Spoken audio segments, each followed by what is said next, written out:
Hello दोस्तों, मेरा नाम है चंदन कुमार और आपका स्वागत है मेरे यूट्यूब चैनल बैंक मित्रा पे। तो आज के वीडियो में मैं आपको बताने वाला हूं कि ग्राहक सेवा केंद्र के लिए आप कैसे आवेदन करें। तो वीडियो को स्टार्ट करने से पहले मैं आप लोगों को बता देना चाहता हूं, अगर आप मेरे चैनल पे नए हैं और इस तरह के नोटिफिकेशन आप चाहते हैं कि पहुंच पाए आप तक, तो मेरे चैनल को सब्सक्राइब करना ना भूलें। तो वीडियो स्टार्ट करते हैं। तो बहुत सारे लोगों ने मुझे कमेंट करके बोला है कि सीएसपी पॉइंट मुझे भी लेना है, इसका क्या प्रोसीजर है।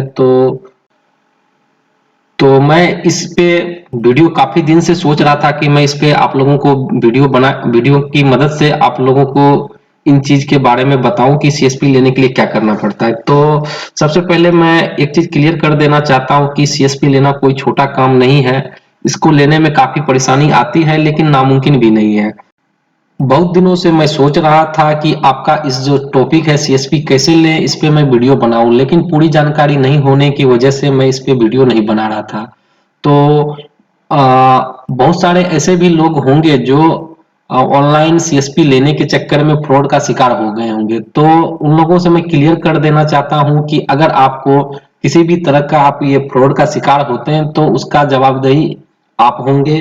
और इस वीडियो के माध्यम से मैं आप लोगों को अवेयर करना चाहता हूं कि आप भी जो है फ्रॉड के शिकार ना हो। तो जिन लोगों से आप ये सीएसपी लेना चाह रहे हैं, तो कोशिश कीजिए कि वे लोग आपके जान पहचान के हो। तो ये आपको ज्यादा बेटर रहेगा, आप ये फ्रॉड के शिकार नहीं होंगे। तो जो लोग नए हैं और वे चाहते हैं कि फ्रॉड का शिकार ना हो, तो सबसे पहले लेने से पहले आप जिससे आप ले रहे हैं उससे आप फेस टू फेस हो जाइए, या फिर उसका घर पता आप वो नोट करके रख लीजिए कि उसका घर क्या है, पता क्या है। तो वो सारे डिटेल्स आप नोट करके रख लीजिए, और हो सके तो कोई अपने जान पहचान जिनसे है आप उनके थ्रू आप सीएसपी लें। तो अगर आप इस तरह से लेते हैं तो आप फ्रॉड का शिकार नहीं होंगे। और अगर आप डायरेक्ट किसी नेट के थ्रू या फिर कोई और माध्यम कॉल के थ्रू आप अगर लेते हैं, तो हो सकता है कि आप ये फ्रॉड का शिकार हो जाए। तो काफी ज्यादा ये ऑनलाइन फ्रॉड हो चुका है। तो आप ये कॉल या फिर कोई मेल के थ्रू अगर आपको बोलता है, तो इन चक्कर में आप ना पड़े। जिनसे भी आप ले रहे हैं उनसे फेस टू फेस हो जाएं और उसका पता नोट कर लें। तो अब चर्चा करते हैं कि सीएसपी पॉइंट लेने के लिए सबसे पहले आपको डॉक्यूमेंट्स की जरूरत पड़ेगी। तो क्या क्या डॉक्यूमेंट्स आपको लगने वाले हैं। तो डॉक्यूमेंट्स में देख लीजिए कि आपको सबसे पहले आप एक भारतीय होना चाहिए। तो आप लोग जो लोग वीडियो देख रहे हैं, मेरे हिसाब से आप सभी भारतीय ही होंगे। और अगर आप भारतीय हैं तो आपके पास आधार कार्ड तो होगा ही। तो पहला तो डॉक्यूमेंट्स आपको आधार कार्ड, फिर उसके बाद आपको लगेंगे पैन कार्ड। अगर नहीं है तो वे आप अप्लाई कर लीजिए, बना लीजिए।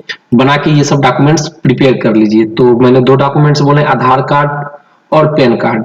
फिर उसके बाद जो लगेगा आपका एक क्वालिफिकेशन सर्टिफिकेट, यानी कि आप अनपढ़ नहीं होने चाहिए, आपको जो है मिनिमम 12th पास होना चाहिए।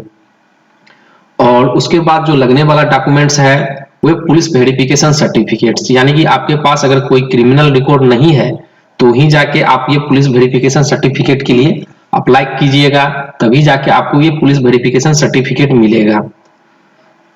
फिर उसके बाद आप जिस भी बैंक का आप ये सीएसपी के लिए अप्लाई कर रहे हैं, उस बैंक का आपको पासबुक होना चाहिए। पासपोर्ट साइज फोटो आप खिंचा के रख लीजिए। और फिर उसके बाद आपको आईआईबीएफ सर्टिफाइड होना चाहिए। तो इन सारे डॉक्यूमेंट्स को आप क्लियर कर लीजिए।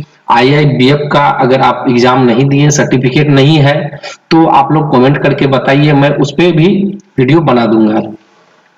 तो अगर आपके पास डॉक्यूमेंट्स सारे क्लियर हैं, तो आगे क्या प्रोसीजर करना है। तो आगे प्रोसीजर यही करना है कि आप जिस भी बैंक का आप लेना चाह रहे हैं, तो उस बैंक में आप विजिट कीजिए। विजिट करने के बाद आप वहां से ये पता कीजिए कि उस बैंक में कितने सारे सीएसपी अलॉट है, और आप जिस एरिया में ले रहे हैं वहां पे कोई सीएसपी है या नहीं।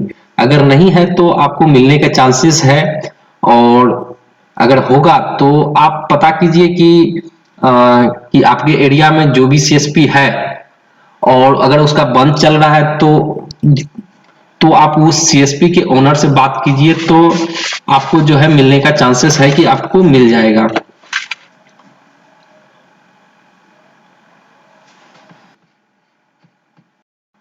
अगर आपका उससे भी कोई सॉल्यूशन नहीं मिल पा रहा है तो आप अपने एरिया में जो भी सीएसपी है उनके उनसे आप पूछिए कि आप लोगों के डीसी कौन है, आप लोग किस कंपनी के थ्रू आपने सीएसपी लिया है। तो हो सकता है कि आप जिस सीएसपी से पूछे वो सीएसपी इसका आंसर नहीं दे, तो दूसरे सीएसपी से पूछिए, दूसरे एरिया में जो सीएसपी है उनसे पूछिए, वे भी नहीं बता रहा है तो तीसरे से पूछिए, तो कोई ना कोई आपको अपनी कंपनी के बारे में बता ही देगा। तो जिस भी कंपनी के थ्रू वे लोग लिए होंगे उनके डिस्ट्रिक्ट कोऑर्डिनेटर से बात कीजिए, बात करने के बाद वे क्या बोलते हैं उनसे पूछिए और उनसे अपने एरिया के बारे में बताइए। बताने के बाद अगर कोड नया है तो वे आपको दे देगा, अगर नहीं है और कोई कोड अगर बंद है तो उसके बारे में आप ये पूछिए कि कोई अगर कोड क्लोज है तो वे कोड आपको अलॉट कर दे।